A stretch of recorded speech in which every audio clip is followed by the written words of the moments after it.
हम आज जानेंगे इम्पेरेटिव, इंडिकेटिव, स्ट्रक्चरल प्लानिंग क्या-क्या होती है।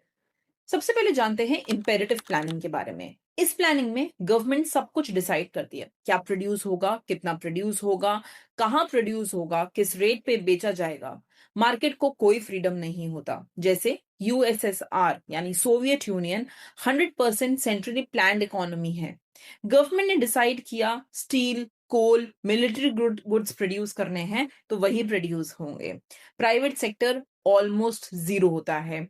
ये प्लानिंग में सरकार बोलती है और इकोनॉमी फॉलो करती है। दूसरा आता है indicative planning. Government strict orders नहीं देती है, बस इंडिकेशन, गाइडलाइन देती है, टारगेट देती है और इंसेंटिव देती है। प्राइवेट सेक्टर को फ्रीडम तो होता है, पर डायरेक्शन गवर्नमेंट ही देती है। जैसे फ्रांस का प्लानिंग मॉडल।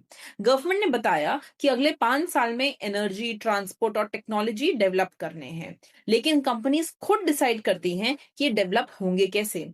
ये प्लानिंग में सरकार रास्ता तो दिखाती है, पर जबरदस्ती नहीं करती। तीसरा आता है स्ट्रक्चरल प्लानिंग। इस प्लानिंग का एम है इकोनॉमी की स्ट्रक्चर बदलना। जैसे एग्रीकल्चर इकोनॉमी से इंडस्ट्री की तरफ जाना या इंडस्ट्री से सर्विस सेक्टर की तरफ जाना। इसका बहुत सिंपल एग्जांपल है इंडियन इकोनॉमी पोस्ट 1991 रिफॉर्म, जब हम लिबरलाइजेशन, प्राइवेटाइजेशन और ग्लोबलाइजेशन लेकर आए। इकोनॉमी का स्ट्रक्चर बदला, लाइसेंस राज खत्म किया, इंपोर्ट्स ओपन किए, प्राइवेट सेक्टर को हमने अलाउ कर दिया। ये प्लानिंग सिर्फ टारगेट सेट नहीं करती, इकोनॉमी का पूरा फ्रेमवर्क ही बदल देती है।